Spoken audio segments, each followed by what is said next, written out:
أعوذ بالله من الشيطان الرجيم بسم الله الرحمن الرحيم. Chapter 2, Submission. Recognition of Imam Ajjalallahu Ta'ala Farajahu Sharif cannot be acquired except with submission.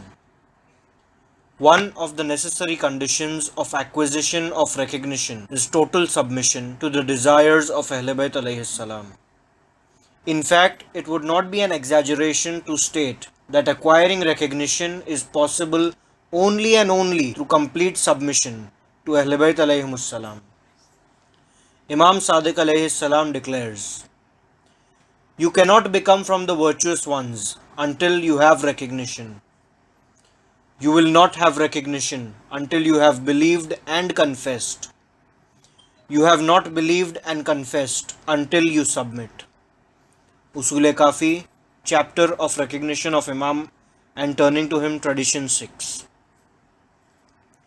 Thus, affirmation leads towards recognition of Imam, and submission leads towards affirmation. When a man has all these traits of submission and affirmation, he will be included among the virtuous ones. This is because virtuous actions spring from pure hearts and recognition, and this is attained only through submission. Then, the one who does not possess these traits will find himself deprived of recognition and mastership, and will be most distant from any virtue. For testimony is equal to belief and confession by heart. Until such a time that the person inculcates this in himself, he will never taste certainty in recognition. Thus, these four criteria, submission, testimony, recognition, and good deeds, are critical for every believer. And unless these criteria converge in a person, he will never know the reality of faith. The lowest level of recognition of Imam Ajjalallahu Ta'ala Farajahu Sharif is in submission to his exhortations and prohibitions. As traditions declare, a worshipper cannot become a believer unless he recognizes Allah and His Prophet Sallallahu Alaihi Wasallam and all the Imams and the Imam of his age, and turn to him and submit to him. Usul-e-Kafi, Kitabul Hujjah, Chapter of Recognition of Imam and Turning to Him, Tradition 2. While unconditional submission was always crucial in the acquisition of recognition, it assumes even more significance in this era of occultation. That is why traditions reiterate the concept of submission thus: "And he does not find any straightness in his heart as to what we have decided, and submit to us, the Ahlul Bayt alayhi salam." Kamaluddin, Chapter 31, Tradition 8. Submission over here implies heartly submission and not superfluous obedience. This means that the believer should submit to the Ahlul Bayt alayhi salam cheerfully and willingly, and not grudgingly and reluctantly. Satisfaction and contentment in submission are vital. This is because even if a man believes in the apparent of religion but does not find submission in himself, he will be far from faith and can possibly venture into polytheism. The degree of one's faith is directly related to the degree of one's submission to Ahlul Bayt alayhi salam. To the extent this submission is weak, faith will be weak, dragging man towards idolatry. This is exactly what Imam Sadiq alayhi salam explains in this tradition. Surely, if a nation worships Allah, associating not with Him, and establishes prayers, pays zakat, performs Hajj, fasts in the month of Ramadan, then in spite of all of this, say, why did Allah not do this, or why did the Prophet not do this instead of doing that? Or they have some doubt, although they did not voice these doubts, then due to this they turn polytheists. Then Imam alayhi salam related the following verse: "But no, by your Lord they do not believe in reality until they make you a judge of that which has become a matter of disagreement among them. And then do not find any straightness in their heart as to what you have decided, and submit with entire submission. Then Abu Abdullah Imam Sadiq alayhi salam said, submission is obligatory upon you. Usul Kafi, Kitabul Iman wal Kufr, chapter of Shirk, tradition 6. The above tradition reveals that the condition of submission is attained when the heart is completely satisfied with everything that the Ahlul Bayt alayhi salam have done or commanded us to do, and has no reservations in accepting it. Indeed, this is the reality of faith and the soul of religion. Imam Sajjad alayhi salam declares, certainly, the religion of Allah the Almighty cannot be acquired by deficient intellects and false opinions and erroneous conjecture. It is achieved only through submission. Then one who submits to us is safe, and one who follows us is guided. One who acts based on his own opinion and conjecture is destroyed. One who objects to a thing that we have said or decreed has disbelieved in the one who has revealed the 7 verses of Surah Hamd and the Holy Quran, while he is unaware of his disbelief. Kamaluddin, chapter 31, tradition 9. The great danger to one's faith is when one commits a mistake without being aware of its consequences, which are so dangerous that he turns into an apostate, while he considers himself to be a believer. Then safety for a man's faith lies in his submission to Ahlul Bayt alayhi salam, without corrupting it with his own opinion and conjecture. This by no means is an easy task. More so in the period of occultation, when there is no direct contact with Imam Ajjallahu Ta'ala Farajahu Sharif. The only possible way to reach Imam Ajjallahu Ta'ala Farajahu Sharif in this era is through traditions of the Imams alayhi salams.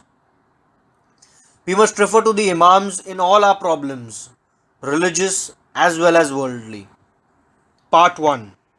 Submission to Imamat traditions in occultation. One of the signs of submission to Imam Ajjallahu Ta'ala Farajahu Sharif in occultation is submission to the traditions of the infallible guides alayhi salam.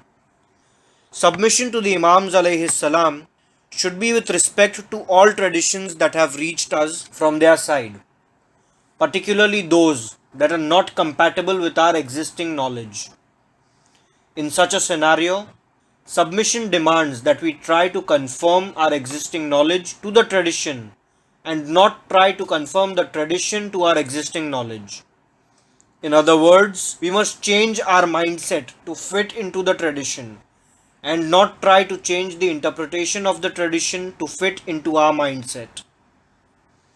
The reason behind this is that so often we are not aware of the deeper meaning of the tradition, although it may not be in conformity to what we already know. This is because all branches of science and knowledge are restricted to the Imams alayhi salam and their insight is perfect, while our knowledge is imperfect and flawed. So if a tradition contradicts our existing knowledge, then we should rectify our knowledge on the basis of the tradition.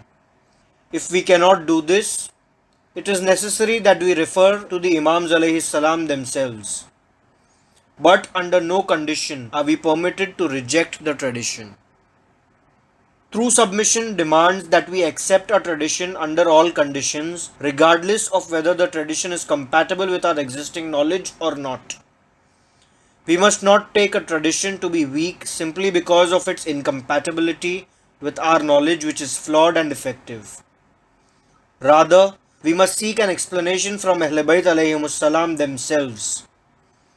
It is quite possible that by referring to the scholars of the traditions of Ahlul Bayt alayhimus salam, one may become enlightened. And finally, if such scholars are not available, then the only option for him is to be patient and accept the tradition, and inshallah he will be guided by the Ahlul Bayt alayhimus salam themselves, and the meaning of the tradition will become clear for him. The most beloved companions of the Imams alayhi salam are those who understand their traditions well and with their deep understanding accept it. And the worst of them are those who, when they do not understand its meaning, reject it simply because it is incompatible with their existing knowledge. Embracing mastership implies that the Shia considers his master as possessing more authority over himself as compared to all others. Then, mastership demands that one gives preference to his master's views and his desires over that of his own. A person must constantly beseech the Ahlul Bayt alayhimus salam and approach them with a lot of meditation and seek their help alone, so that all our actions are under their constant supervision and direction of Ahlul Bayt alayhimus salam, and nothing happens without their grace and blessings.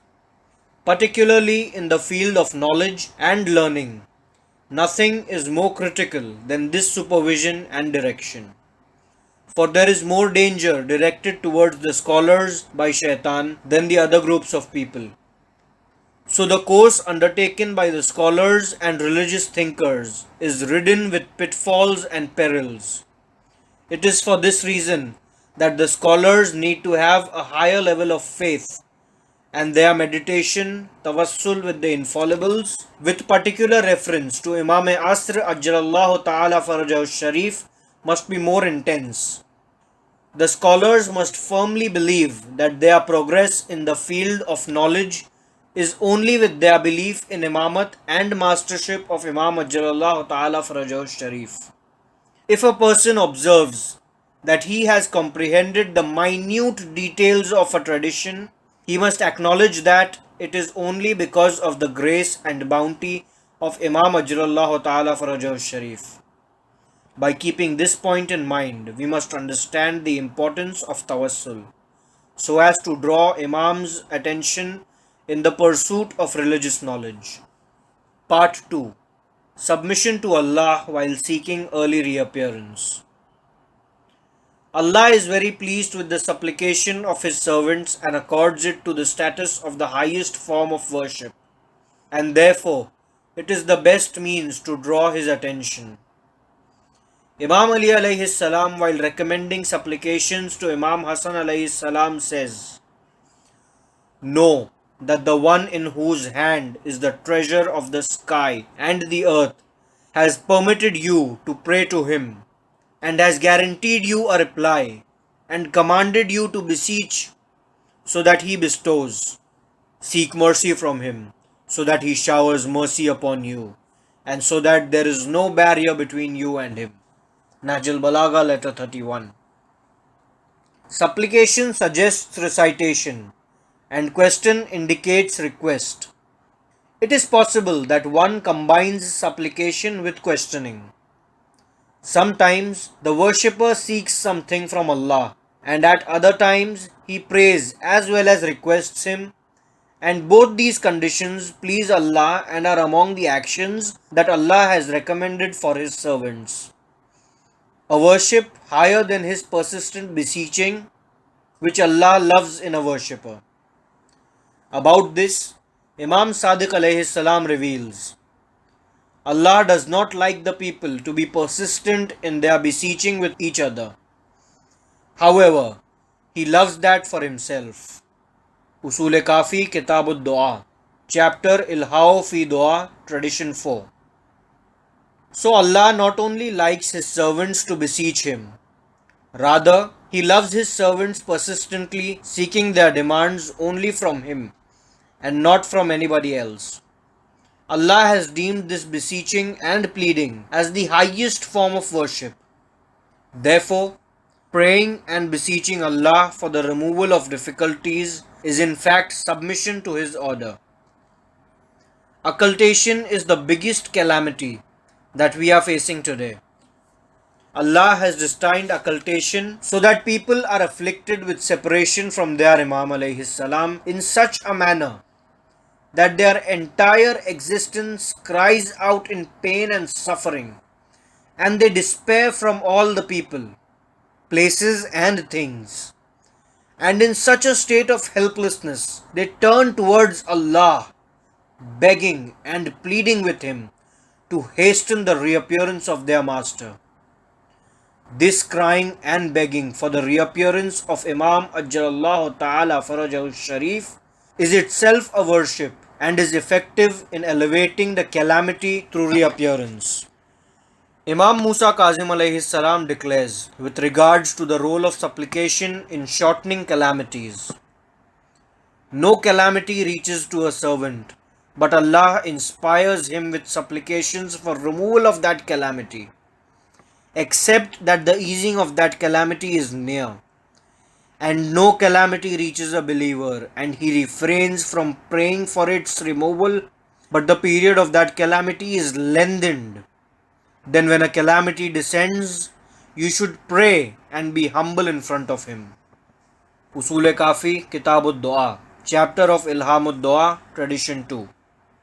The term inspiring an invocation that is ascribed to Allah in the above tradition underlines the fact that when calamity descends upon a believer, he is reminded to turn to Allah with pleading and beseeching. Such a believer must realize that this is a grace and bounty from Allah, which He does not bestow upon everyone in their calamities. Therefore, the essence of prayer at the time of calamity is an indication that the afflicted person is under the domain of Allah's grace and bounty. And when the believer gets the grace to pray, he must realize that the calamity will soon be lifted, inshallah. Allah, with inspiration of supplication, only wishes to arrange for some channel for the removal of the calamity, provided that the man understands the value of this gift. From this we can conclude that praying to Allah for the early reappearance of Imam Ajjalallahu Ta'ala Farajahu Sharif is perfectly valid. On the same lines, there are several examples that highlight the fact that praying to Allah can elevate an entire nation's calamity. For instance, Bani Israel received salvation after intense supplication and pleading. According to a tradition from Imam Jafar Sadiq alayhi salam, Allah had destined salvation for the children of Hazrat Ibrahim alayhi salam that were from the lineage of his wife Sarah, which is Bani Israel, after 400 years of oppression at the hands of Pharaoh.